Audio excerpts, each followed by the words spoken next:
Olá, boa tarde.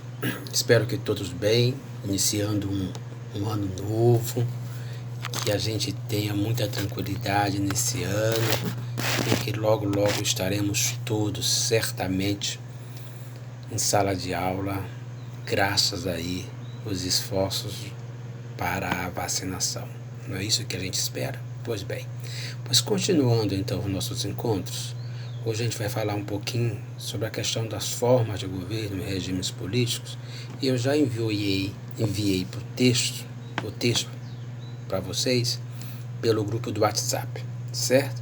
É um texto daquele mesmo autor que nós já vemos trabalhando e um texto de leitura muito simples. Então, dentro dessa simplicidade, nós vamos então orientando para a finalização do nosso curso aí no final de janeiro. E os regimes, para a gente compreender os regimes políticos, nós temos que levar em consideração dois aspectos, ou dimensões, como o autor coloca. O primeiro é o grau de participação da sociedade civil na escolha dos governantes. Então, como se dá, né, a escolha dos governantes tendo como representação a vontade popular? Então, de acordo com esse grau de participação, a gente pode dizer o governo ele é democrático ou não democrático, ou como o autor chama, autocrático, né? Então, quanto mais se participa, mais democrático. Quanto menos se participa, mais autocrático. Então, essa definição, portanto, está relacionada, repito, ao grau de participação da sociedade civil na escolha dos governantes. Um outro aspecto é a questão do preciso avaliar o grau de liberdade que a sociedade civil tem em relação ao governo, né? Então, como é que se constrói, qual é o cenário da vida social, portanto, como as pessoas desfrutam dos diferentes direitos e das diferentes liberdades na sociedade, na organização social, tendo como referência o exercício do poder, portanto, né, a ação do Estado. Então, com relação a esse grau de liberdade, os governos podem ser chamados de liberais ou não liberais. Então, quanto maior as liberdades, mais liberal é esse regime de governo. Quanto menos liberdade, né, mais autoritário é, portanto, esse governo, portanto, não liberal. Então, o autor ele vai iniciar a caracterização desses tipos de regimes políticos a partir do que ele chama de regimes autocráticos.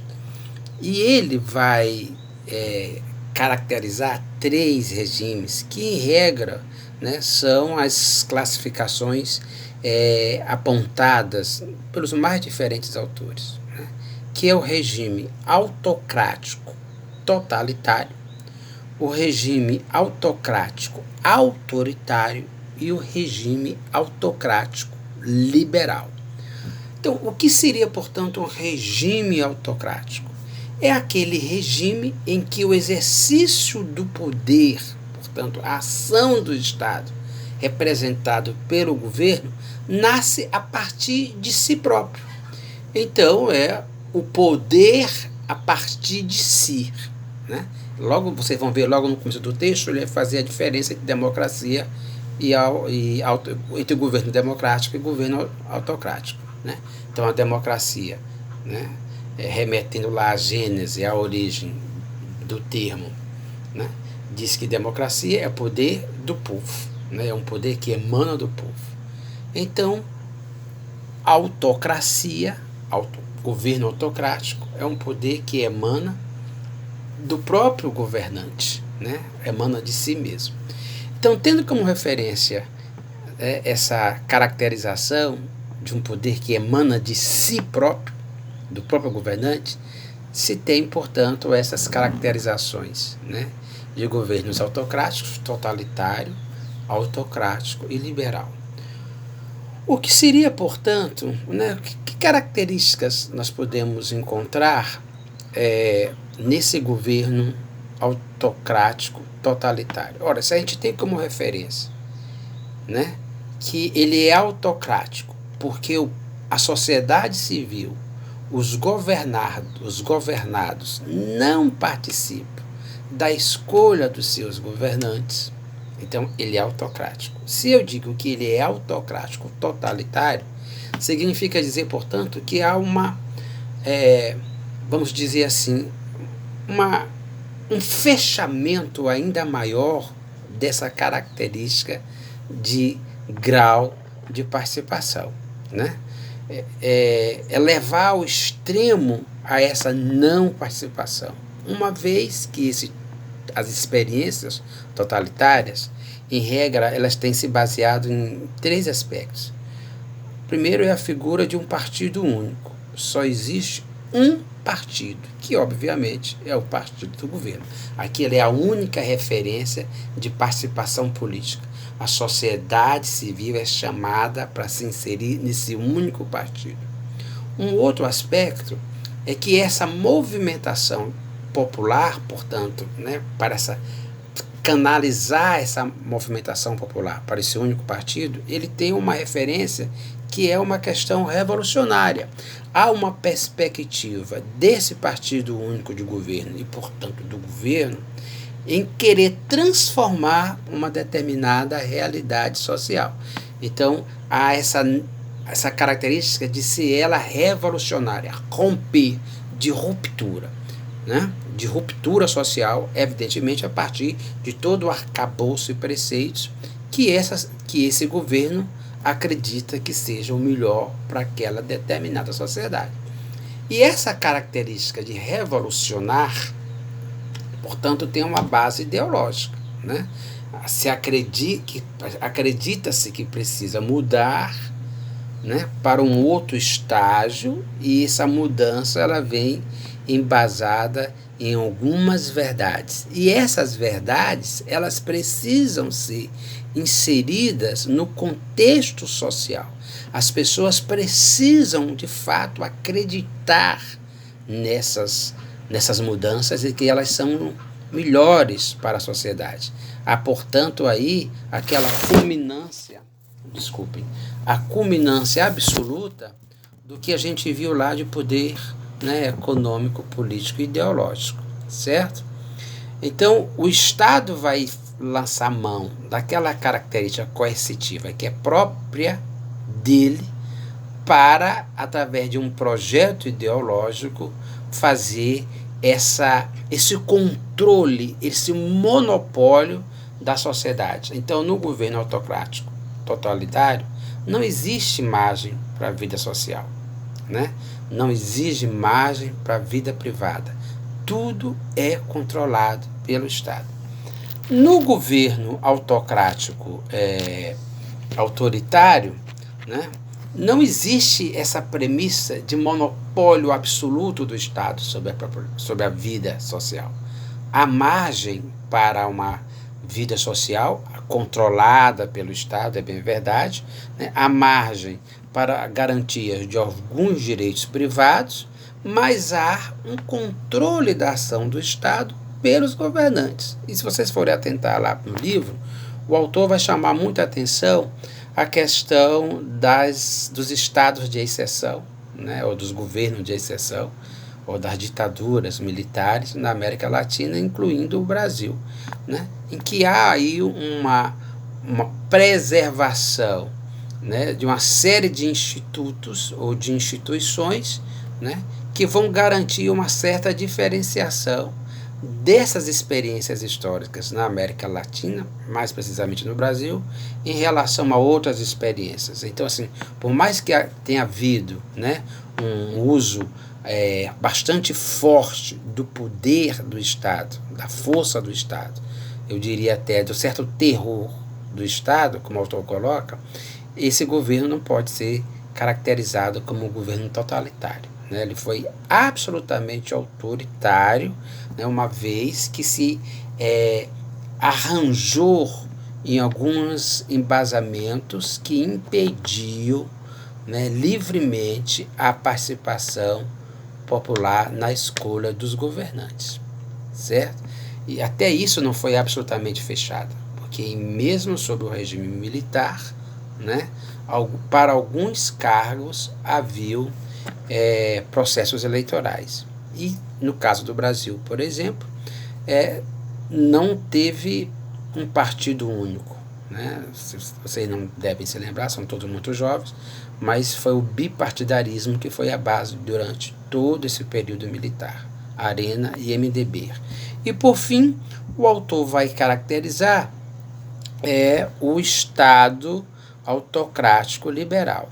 E ele vai chamar a atenção para a importância desse Estado, na importância histórica desse Estado na Europa, porque, em regra, são essas experiências históricas, desses regimes políticos na Europa, que vão oportunizar, né, o surgimento da democracia, e mais precisamente das democracias liberais, que vão se instituir como as grandes experiências sociais no mundo a partir do século XX.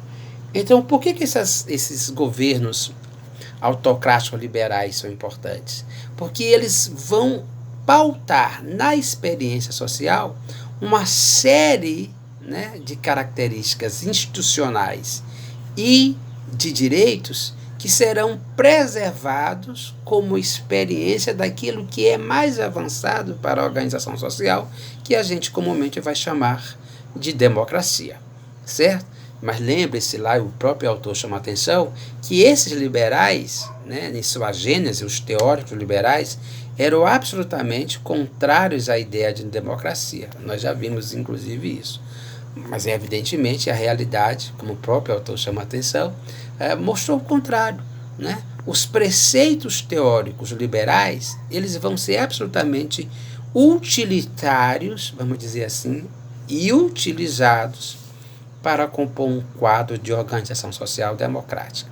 E aí nós podemos, e o autor vai fazer isso muito bem, caracterizando isso em 3 aspectos, né? Então, nós precisamos observar esses estados autocráticos liberais, que depois não vão legar a experiência da democracia, e evidentemente a democracia liberal, considerando 3 aspectos. Primeiro, a forma de organização do Estado. E aí é importante pontuar 2 aspectos que o próprio autor chama a atenção, né? A questão do império da lei. O Estado ele passa a ser regido pelo direito e não mais pela vontade do governante, mas existe um conjunto de leis que amparam a ação do Estado. E o governo ele passa a ser dividido nos 3 poderes, executivo, legislativo e judiciário, cada um com suas atribuições específicas.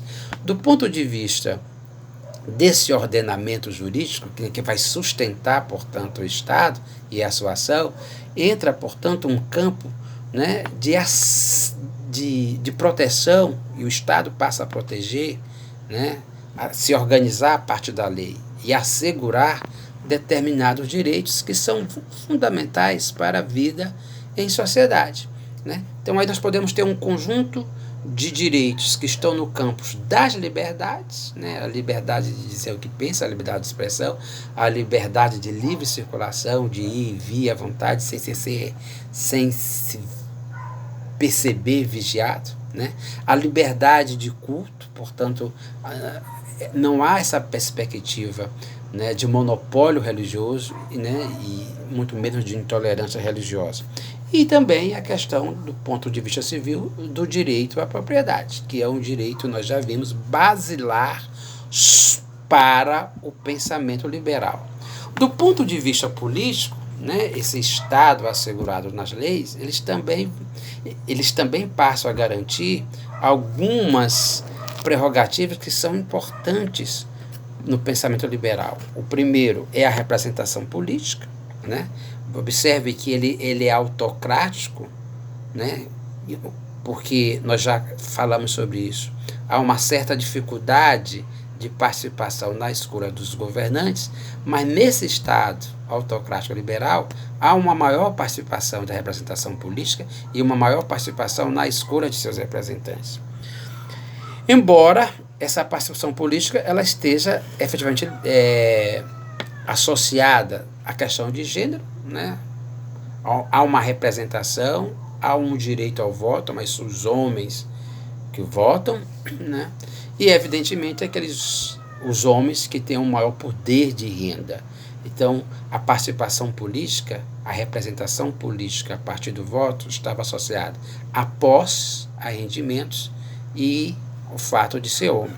E por último, né, isso é extremamente importante para o legado, sobretudo, das democracias liberais contemporâneas, que é o campo dos direitos das minorias, né? Há uma permissão do Estado para que as minorias façam as suas reuniões, né, digam as suas necessidades, apontem suas dificuldades.